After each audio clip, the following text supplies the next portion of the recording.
Gooner comes, Gooner comes.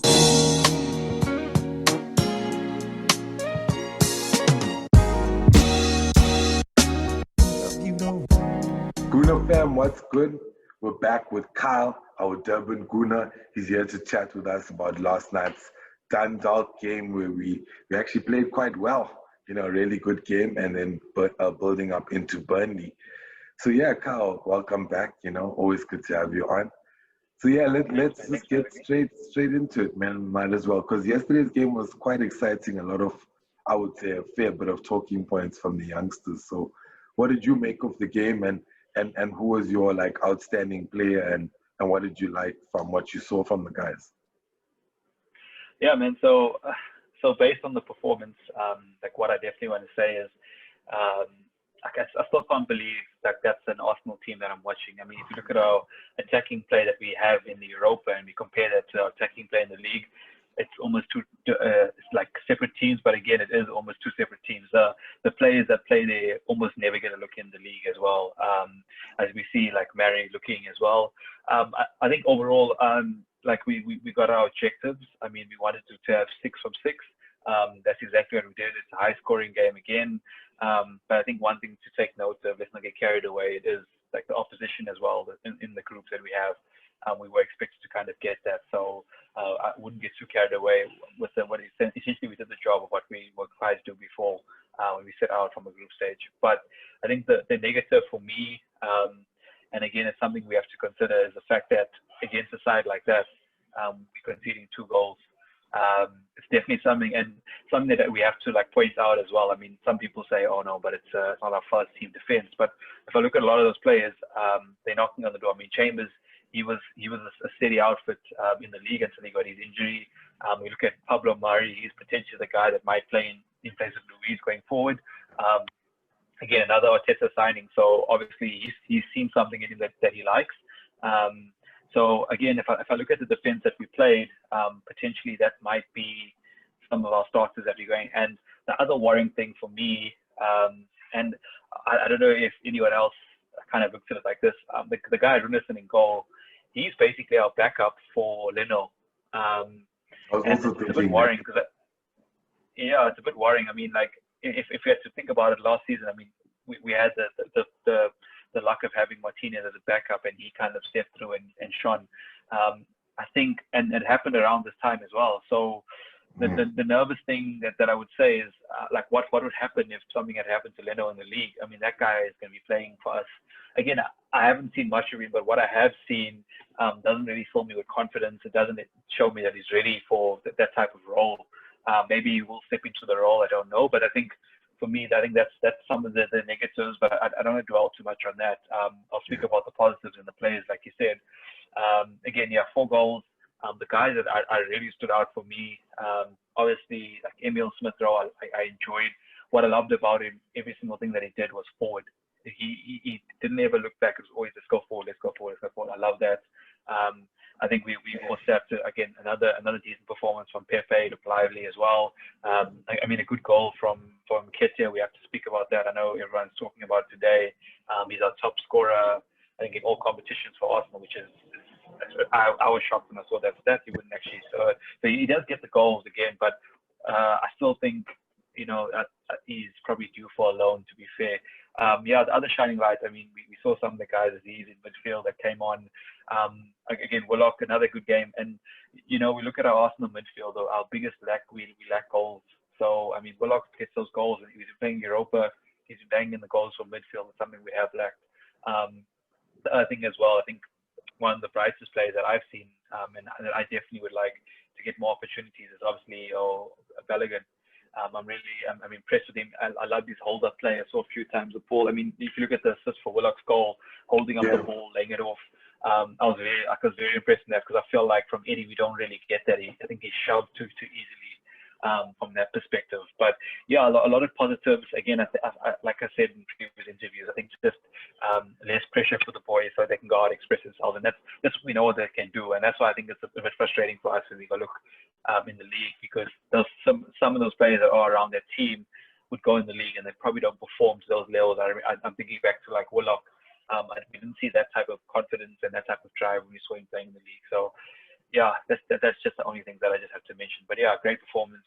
We did the job, and yeah, now we just get basically just around the league, and we got we got Carabao Cup coming up soon.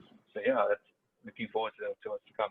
So do you think that these guys maybe like Willock, for example, going into the league, maybe he just needs more time playing in Premier League, like starting, because he seems so comfortable because he's played so much of Europa and like obviously just one or two starts. It's difficult, to be fair. And you think it's that transition we need to get in early because the next round of Europa is knockout stage. And do you see the same similar young team, or we're going to put like our first team players mixed with a bit of youth? How do you see us working towards getting these players into a position where they can play for Premier League and also be ready for knockout stage? Because that's also a different ball game, compared to group stage. 100%. I think the one thing I just have to mention is that, like, people might not remember this, but when we actually got knocked out to Olympiacos, our manager at that point in time was actually Arteta. Yeah. You might not remember that. So again, if I look at the team that he picked when it came to the knockout stage, he took it very seriously. Even in the FA Cup, he took it very seriously. So I don't see him playing a weakened side, especially when it comes to this stage of the competition. I definitely see him going with I wouldn't say a full strength, but I think very much close to that, if that's possible at that point in time. But I definitely see him going with a full strength team. The other thing as well, like to mention, when it comes to like this type of the competition, it's again, I had a look at the teams that we possibly could get drawn against. There's not too many that I could say, but again, we drew Olympiacos last season. We were all cheering, and we all know how that turned out. So I guess it's one of those things, like, people will always criticize you when you go out and beat the team and make it look like an easy game. But then on the flip side of that, when you don't get the job done, people always criticize you anyway and be like, oh yeah, but you guys didn't get the job done, like what happened. So it's not really it's like a lose-lose almost a situation that happens there. But like, we just need to go out, show what we are capable of, because I just feel what is lacking in our first team right now is just the confidence. Like you said, the similar players. Willock, we saw him have that run at Leeds, but very high pressure. It's not the same intensity as you see Europa League. Very laid back, very lackadaisical. But again, in the league, it's not like that. Every single team is up for it, and trust me, Burnley's going to be up for it on Sunday. So we can't go with that same labored approach. We can chill back and be slow and receive and have time on the ball. It's not like that when it comes to the Prem, especially when you play against other teams. They want to win it as high sometimes as possible, and they want to break on you as quickly as possible. So we don't have that time always to make the wrong decisions or to try take that extra touch and stuff, potentially, like we do have in Europe, or for this part of the Europa League, if anything. Going forward, it might be a different kettle of fish, because like we saw last season, Olympiacos, they wanted it more than us in the day, and they got the result. Fair play. Yeah, it's going to be a difficult time ahead for us, and then, as you just said, Burnley, so let's just go into that. We face off on Burnley on Sunday, late game. I think it's like at 9. I don't know what they're doing to us, man. They're killing us with these late Sunday night games here, but I think they think we don't work, but it's fine. We're going to watch the game. So yeah, Burnley, man, obviously, as you said, difficult one. The first question I really want to ask, and I never asked this to anyone else before because I keep forgetting, was, well, we're at home and we're getting fans. So do you think this is the kind of adjustment or impact that we need to build up the confidence of our players, going into the match? And then obviously chat to us on how do we set up now going forward? Because obviously Tottenham, and then we saw Thursday, and prior to Tottenham, all of those results, it's either we set up the same way or we take a chance. So yeah, you can just touch on that and a bit on the fans, Well, so just to start it off, I don't know, I watched Arteta's interview after the game yesterday, and he was asked about something that we also spoke about the crossing. Like, is that his tactic? Because what he was asked about is, in the league, it looks like they cross a lot, and in what they asked him yesterday was, it looks like you have different attacking philosophy when it comes to Europa. Is this something you're looking to transfer? And he just like abruptly said yes. And one of the other guys, journalists that were there, they actually were like, hey, can you just elaborate on that? And he was like, no, I could just, he was very, and he was actually very, I wouldn't say rude, but he was very abrupt, like, no, he saw people laughing in the back, whatever, but it sounded a lot like he knows he's under pressure as well to get a result. So I think knowing that as well, he's under pressure, I would love to see how the players, how they react. Because again, going into this game, Burnley is going to be up for it. I think lucky for us, it's one of those games where I feel like we can actually go and perform, because it's based on our history, we normally do well against Burnley at home. But like you say, with regards to the fans, I think especially when it came to like the build-up of play and stuff like that, when we used to pass the ball around the back, I think it was probably a good thing that there were no fans in the stadium. But I think right now it's probably something that's needed. Maybe the players get to feel exactly what we feel, because sometimes we don't know that. I know a lot of what I like to see as well. I saw a lot of the players posted up saying that. So Partey, he was obviously very upset about this, the whole situation that led to the second goal, with him kind of like walking off the pitch because he was injured. And I know he came under a lot of criticism from a lot of fans, like why did he do that, especially with the manager kind of forcing him back on the pitch, and that kind of cost us second goal. I saw him putting out a post like saying he's obviously going to come back stronger. I saw Aubameyang putting stuff up, and I just think, and the fans, I mean, why I really feel for them. I mean, we those type of I mean, everyone that kind of supports the club, we go through a lot of hardships.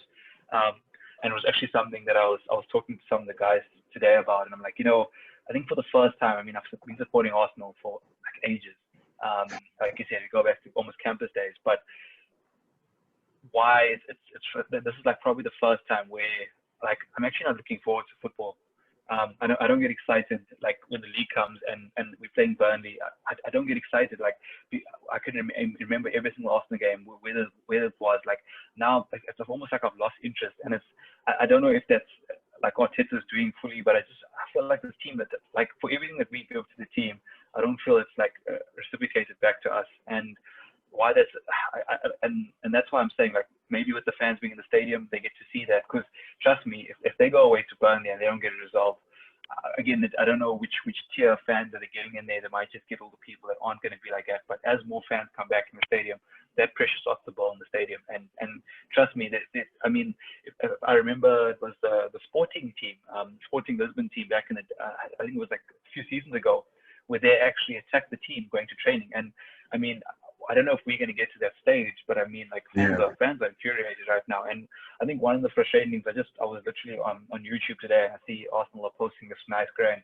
media video because they're releasing a new retro Rage. So what's frustrating about it is that they're always asking for money, give us this, they have to buy all this cool, all the new. Every season we're getting these new kits, small changes, but new kits. They try to hype it up, nice videos, putting all the money behind that. But what we don't see the money going into is into our players.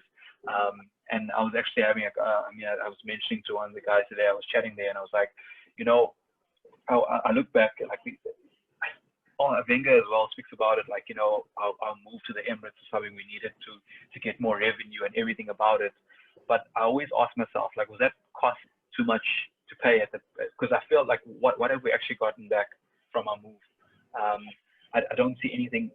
I mean, if I think about the hybrid days, that was like our glory days. If you just go look at all the games we used to play there, we saw fight, we saw passion. Right now, we don't see that at this new stadium. I don't know if that's because it's lost its soul or what's happening there, but I just feel like with this move, like a lot of stuff has been lost, and I just question the fact of was it worth it. I know a lot of the money guys might say yes it is, but us as fans, I don't think there was anything in it for us. I mean, look at the players that we lost in that time as well. I saw like articles there about Robin van Persie saying that he was called into the office with Gazidis, and he wants to speak about like how we're going to progress and how we're going to move forward. And apparently Gazidis showed him a whole bunch of sales numbers, and he's like, I don't want to see that shit. What is that? You know what I mean? So from his perspective, he wanted to like, how are we going to win the league? And this is what the guys up in the board were kind of showing him. So he was frustrated. And another became more of like a debt kind of paying off thing where we just business. cycle, business, where as opposed to football. And I think that was actually one of the questions was like, is it now the question where maybe we were all fooled by management and Gazidis and Raul? And is it just the hierarchy, man? Like, is it those guys that are just making it impossible for us to move leaps and bounds? We're moving positively, kind of, and I think Wenger papered over a lot of cracks. I think Emery was unfortunate, to be fair. You know what I mean? He bared the brunt of a lot of, and I feel we're very social media orientated. Once fans start becoming erratic and negativity starts, we make a decision, and it just some of these decisions you don't agree with. Like the Arteta decision, to be fair, was very erratic. They literally went to like that dude's house and like, please, please, we need you. And there's a lot of questions in that. Why even let Wenger go completely? Like we can go into that kind of detail. But the one thing, like to add to what you say, or maybe carry on from what you were saying, was does this just make Arteta's job that much harder as opposed to what we didn't see it with Emre, because maybe at first we weren't too fond of him, but he had something. He's a good coach, to be fair, but do you think that also might have affected him because there's this demand from 2006 till Emre comes in, but now that's all moved on to him, and now that all gets moved on to Arteta because we haven't won something substantial, The last final we were in was Champions League. That's it. Were we at the Emirates during the Champions League final? Well, I think we won. Europa as well. Yeah, but like like substantial. Yeah.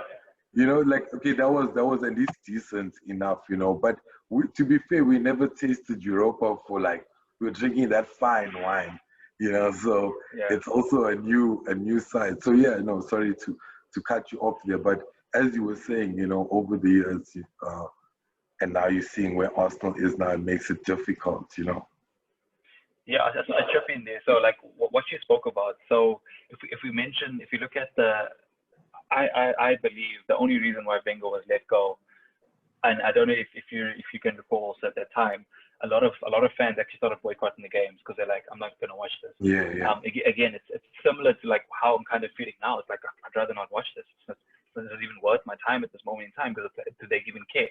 And that's exactly, I think that led to Wenger getting fired. The simple fact that they weren't bums in seats. They were losing match day revenue. And again, all that there comes down to the financials. I think as well, why I always feel it's a bit harsh on Emery. I mean, if you look at what Emery did in his first season, right? He finished fifth in the league, first of all, right? And trust me, he should have. We all know that he capitulated towards the end. But he was only a few games. If he won one of those games leading up to it, we would be in Champions League. He got us to the final in his first season as well of the Europa League. And then our next season, don't get me wrong, horrible string of results. We were, and they made the decision. But even at the time we were appointing Emery, Arteta was linked. And I feel like the board were under pressure because it was literally, I actually remember Sky Sports saying that, they got sources that Arteta would be the next manager. And Emery came in as a last minute thing because that's how it seemed. It was all Sky Sports and all these major outlets all had Arteta down, and somehow Emery came on the back. And then the club came out with this, oh no, Emery was always our first choice, which again, we will just never know. But I have a feeling that Arteta was always the man. I don't know if must have made them just change it, but I feel like maybe it was fan pressure because a lot of people speaking out at the time, we want a real manager because we all knew who was out there. Allegri, we knew Ancelotti, and those type of managers were out there at that point in time. High profile, Mourinho as well. So a lot of high profile managers were around at the same point in time, and we were all like pushing and to try get we just wanted to get someone who would do the best job for us. I mean, that's how fans always are. Like, don't get me wrong. Some fans go to the extremes and might not voice their opinions in the right forums or the right way. But I think everyone that kind of wears the colors all want the club to do well. And trust me, I mean, some of the guys were speaking about, oh no, like our fans are so negative. But can you understand the frustrations from fans from that perspective? Like I said, there's probably ways to go about it, but right now fans are just frustrated. It's been happening for years, and it's just like it feels like the same old story. So they're at that point now where they feel there's no way things will change. So they're not really sure how to kind of progress things forward. I think that's where it's kind of starting and where it kind of stems from as well. And yeah, leading on to like the Arteta thing as well, where we kind of saying like where it's going to. Where we're kind of saying like where it's going to as well. If we're considering like now he is in the job, he's been there for an amount of time. Kind of no other reason as to why. Again, I couldn't understand at the point in time why they appointed Arteta. And the other thing that we need to also consider is that there's been a lot of change in our club. Just sit that down for a second. I mean, since Wenger's left, there's a lot of changes, especially high up in the management. But not only on that level, there's a lot of changes in the backroom staff and everything. So whether or not you think Arteta's the right man, I don't think right now that's relevant. I think we need someone that's going to be stable in the job, to give him time. I know it's frustrating as fans because we want instant results, and I think he knows that based on that press conference, like I mentioned, he knows that he's under pressure as well to kind of get a result. So he knows it. He knows that he doesn't have any amounts of time that he needs to get results, and he needs to get them quickly in order to progress up the league. So I just think like where we are now, we just need to be patient in that factor. And like, unfortunately, it's one of those things where you kind of need to assess it on a season-by-season basis, and give him time till the end of the season. I mean, he's got another window. This is essentially like he had January, he had some window, and this is basically his third window that he's had. And he wants to form a team to kind of get it to where he needs. And the other thing is, like, that's well documented. I mean, we spoke about it, the Partey deal. If it was Arteta's first choice, why wait till the end to get him? So again, it's decisions that I think that are made like higher up than on his level. And there was an interesting, I was listening to David Ornstein. He's explaining how apparently, so the whole thing with the Partey deal was that they had to go to Stan and actually get money from Stan. Stan was the one that ejected the cash for them to actually go out and do it. Because remember, they needed to have that money in the bank. It wasn't one of those things where we pay in installments. It needed to be paid in full, you know? So the other thing that you need to consider is that, so they went to him, and apparently a similar thing happened when they went to ask for money from Stan with the Zaha deal as well, because the Zaha deal had to be paid in full. It couldn't be installments. That's kind of one of the reasons why we didn't go. And apparently, when they went there, they weren't prepped. Like, Stan apparently is that type of guy that they need to have stuff prepped and show exactly and show numbers, and that's again, they need to be prepped when they approach him with regards to injecting cash. Yeah, so they need to make sure that they have all the ducks in a row before they come to him. And apparently, with regards to the Partey deal, that stuff was all in a row. That's why we ended up getting that money on the last day to go for him. But with regards to Emery, maybe again, that stuff wasn't really prepped. So I think the fact that we got that type of stuff moving, it seems like we have the right guys in the job. If we can move on a deal like Partey, give the guy a chance. And the other frustrating thing is, I heard about the Hassam Awar. The frustrating thing I heard about that deal again from David Ornstein. He said apparently we had a deal in place with the club with regards to installments, and we had agreed like terms with the player, but apparently when it came down to like actually putting in a formal offer, we delayed, and also in that delaying, Awar felt he's probably best in staying, because there was teams like PSG and other big profile teams which we know is Juventus as well, because they're leaving on a free at the end of the season. So they kind of knew that this was going to happen. Like, you know, Juventus will be like, no, hang around, we'll give you a big signing on bonus if you come for us free for next season. So they can obviously wait. Now, teams like us, we can't afford to wait. So us stalling and taking our time with regards to wrapping up that deal cost us Awar, which we could see right now. I mean, if we had a player like Awar, would we be questioning creativity? Maybe, maybe not. But it's just that type of stuff. And again, with firing Sanelli in the middle of your transfer window, it's just a lot of turmoil. You know what I mean? It's not stuff, and not a lot of positive things coming out of Arsenal at this moment in time, with whatever levels. And don't get me wrong, you never trust these media outlets, because these guys they always try to look. I mean, I remember the whole story with Lacazette doing the whole helium, or the balloons when they're taking in helium or whatever it is at the club. And they waited for the ideal time. Apparently it happened in the preseason, but they waited for the ideal time to kind of release this stuff. So again, I know the media also has a way of like also being a bit conniving and releasing stuff when it suits them. So yeah, I just think for me, like where the club is now, we need some positivity. And I think starting off with Burnley, getting the win, and even if it's a 1-0 win, it doesn't matter how we get the result. It doesn't matter what fans think, if it's boring football.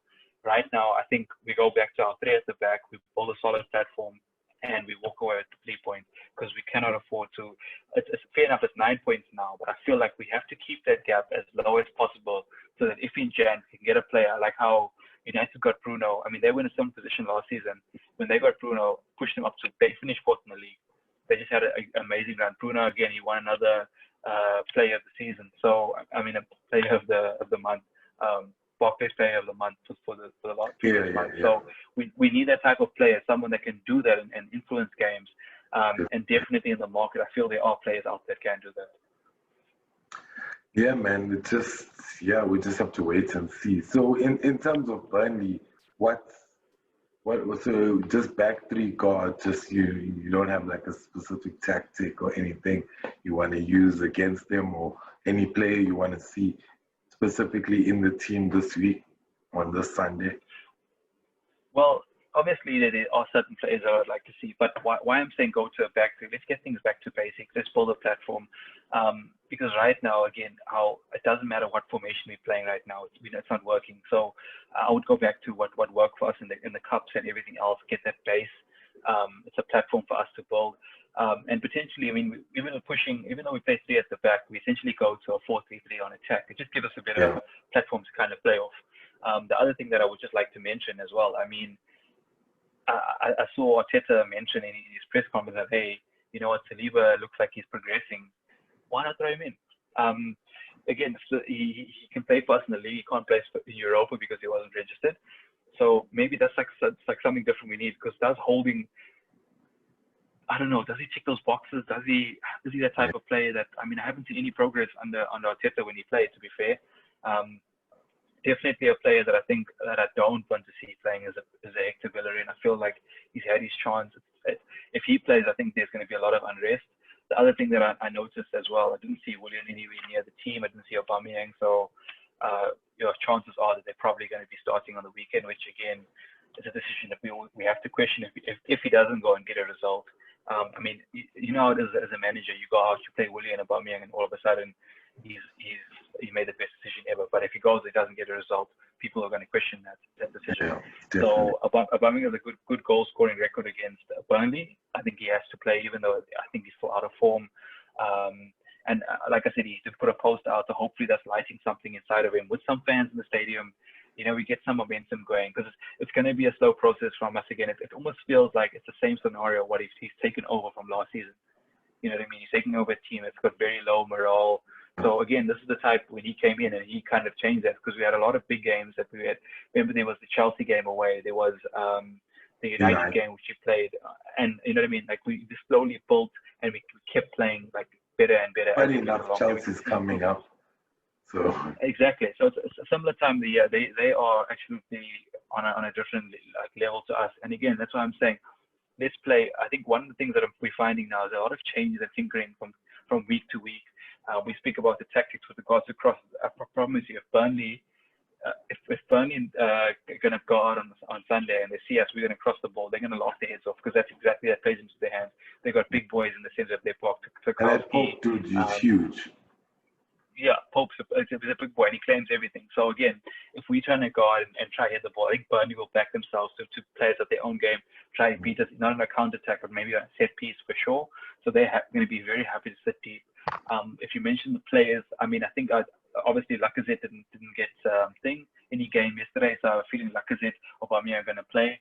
I think our midfield, again, I would go with Del Neni. I would like to see him, because I think as well Granit Xhaka for me has kind of run his race, but I guess we'll see. But the other thing is, what I would love to see from him is play Ainsley in midfield, play someone with high energy, because again, he can make recovery runs if that's need be. And again, we play another midfield besides Granit Xhaka. We need to play Ceballos next to and that's why I thought it was a bit weird that he brought on Ceballos as well. Does it mean that I thought it was a bit of a weird decision? Why not play one of the other youngsters and give them more game time? Yesterday, I thought it was a bit of a weird decision for me. But definitely, I think you're going to probably see Ceballos. I would love to see Ainsley play in the midfield with him.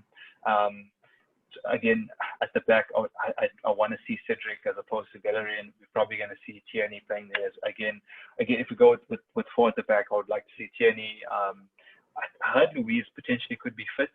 Again, I don't see how that guy is getting into our team right now. I think he's also one of the reasons why we're not doing so well. I put a Gabriel Magalhaes, of course. Obviously, it's probably going to be Holding, playing the other position. It's more likely we might see Saka play as a left wing back as well. Someone we always sometimes forget about because he's playing at such a mature level. What I would like to see as well is let's play Pepe instead of playing William. That's, I think, a choice for me. He's done it now. Oh, but I think Pepe's still got the ban, unfortunately. I think this was his last game, so I think we're probably not going to see him. Okay. Yeah, so we're probably not going to get to see him as well. So that's why we're probably going to see Willian again. I heard Reece had a head knock. That's kind of why he wasn't featured yesterday. It's one of the questions I had. So it's probably going to be another Willian game. We're probably going to see Saka on the left-hand side. Who I would like to see on the bench at least is a Balogun. I just feel he's overtaken Eddie and he has something different about him. Like I said, maybe this is a weird thing to say, but maybe I'd actually like to see Balogun start. Maybe it's a weird thing. Maybe it's too soon for him. But my whole philosophy about it is we can't do anything worse than what's been happening. And the second thing is, let's just say Balogun's not working. We can maybe bring on someone else off the bench if we need to. But we can always still play Lacazette in that pocket behind him, so he gives support to the young lad, and we can play Aubameyang off the left, play Willian on the right. That still works for us with Saka and maybe Cedric playing as our wing backs. That will still work for us. So again, there's ways that we can fit these players in. Is he going to be bold? He was bold when he first came in. He makes a decision with Ozil. I'm just hoping that he goes with that same philosophy going into the game. And again, like I said, I'm not looking for anything fancy. I think we need to walk away with 3 points. That's our goal. How we get it, I'm really not concerned right now. Okay, yeah, nice. I like the team. I hope he tries it. I think he needs to try something now. Something needs to change so in order to get the 3. But on a lighter note, and before we head out, we didn't speak about it, but how was Elneny's goal, man? Like, damn. That was I didn't expect something like that. So, it's nice to see. You haven't seen goals like that in weeks or months, so surprised it was Elneny, but damn, how did it make you feel? But the thing is, what I always look at is, I don't know why our players, like I said, the confidence is low. Because Granit Xhaka had a few times with the ball on the edge of the box. We didn't take any shots from deep. Everything was trying to work. So, I mean, we get a goal like that. It's good to see because it means that maybe he has the confidence to do that. So maybe he should get a goal. Why not get a goal in the league? And maybe he can pull off stuff like that. Because against Burnley, trust me, they can sit deep. And if you had any chance to take a shot, I think you have to. Again, I don't see. Do you see Survivors taking shots from deep? No, he's only looking for crosses. Do you see Xhaka taking shots from deep? No, he's normally not either. So again, I think it's something that's positive. I hope it feeds through to the team and other guys maybe pull off that. But what I love about Elneny is, again, you must also consider the circumstances. The guy's coming from Egypt, not a very it doesn't seem like he comes from wealth. And he's getting paid in pounds now, so it's a lot of money and everything for him to be playing, and it's a big opportunity for him to be playing for Arsenal on the biggest stage. Anything that he starts up now can reach a bigger forum. He's a bigger star, especially in Egypt. It's something that you must remember, and you can just see he just gets so much joy and he enjoys it. Don't get me wrong, I don't think he's going to shoot the lights out with regards to his performances. And I know some guys call him Egyptian Kante, whatever else, some of the nicknames that he goes around, but again, I think he's a good squad player. He's shown to Arteta that he can trust in him in the big games, like we saw at United. He brings a lot of energy. We know what he has. I think in the past he was criticized for a lot of sideways passes, but I see he's changing that now. He's taking a touch, he's driving with the ball sometimes, and that's something that Granit doesn't always do as well. So again, he's a welcome addition. For me, any Arsenal player that does well, for me, I'm always excited for. Again, I have no agendas against any player. I might be criticizing Bellerin, but again, if Bellerin has a great performance, I'm happy for him.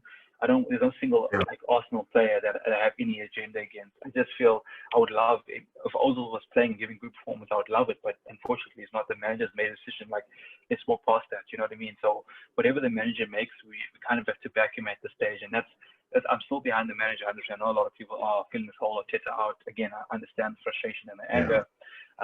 But yeah, just from my perspective, it's great to see any Arsenal player that's doing well. So when I see Elneny scoring those type of goals, I'm happy for him because I know back home people are cheering, chopping out their seats and wearing the Arsenal badges in Egypt and celebrating that goal, man.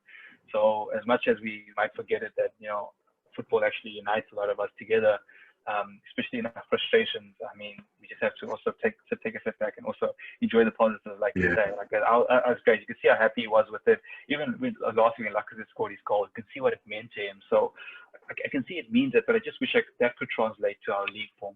You know what I mean? Yeah. When we lose, like, I don't see us. If it means something, like show us on the pitch. Don't show us off the game. Put these posts up. Show us on the pitch when it matters, and that's all I want to see. Yeah, no, I like that you said that. We Gooners till we die, you know, and it's tough times now. So we stand there. I call this now the analytical venting session where we critique. We don't hate. We can't be hating Arsenal, but sometimes we get upset. Yeah, What can you 100%, say, bro. you know? 100%. And 100%. yeah, Bro, it's like anything, bro. It's like Yeah, anything, bro. You get sick with any family member, you're going to be fighting with them, but at the end of the day, it's still family, bro. It's not like you're going to be like, oh, sorry, you're not going to be part of the family anymore. Sorry, and all we want is them to, because if they succeed, we succeed, you know, we happy. True. So it's just, I get it. We're just emotional. I think our whole fan base is just so emotional, and Arteta out, all of that. But it's understandable. It's a tough time. We haven't been in this position. So Sunday is a big game. I think 3 points there just adds a little, or takes off a little more pressure, you know, going into the Carling Cup, the League Cup, and then the rest of the game. But then I think But I Europa think to add to it, until next year, eh? Yeah. So Europa, they have to wait till, I think they're doing the draw. They'll probably do the draw sometime. I don't know if they've done it already. But the other thing to note as well, I mean, United's playing City this weekend. They have a chance to catch up on a team that's potentially competing for the top four. So again, like why I'm saying is that we're going into a string of games where potentially we can get the points out of these next few games. I know they said there's Chelsea coming up. That's going to be a tough game for us. Again, so we need to make sure that we're getting the points for the games that we are guaranteed. And again, like we mentioned in the previous chat, that we cannot drop points to teams that are not even close to winning the league. I get it if we lose to City and all these teams. Chelsea, cool. I get it if we go and we don't get a result against it. But all I ask every game, the boys fight for the badge, play for the badge, play for the fans, know what it means to play for the badge. Henry always says, you know, I mean, maybe for some players, it's too much to carry. And then maybe the club's not right for them. So he knows what it means. So yeah, again, I'm not too quick on the bandwagon. I know we're getting linked to all these new managers, but I think it's too soon. But I can definitely see Arteta's under pressure. So just watch that space. Let's see what under pressure Arteta does. So I'm keen to see what happens. You know, we have him. We shouldn't make rash decisions. I know. And the thing is, if he gets good results now, it sees us in a good position. If we beat Chelsea, you know, he's back against the wall, so we never know what we can expect. But Carl, thanks so much, man. You know, it's really been a good chat as we broke down a bit of Dundalk and go into Burnley there.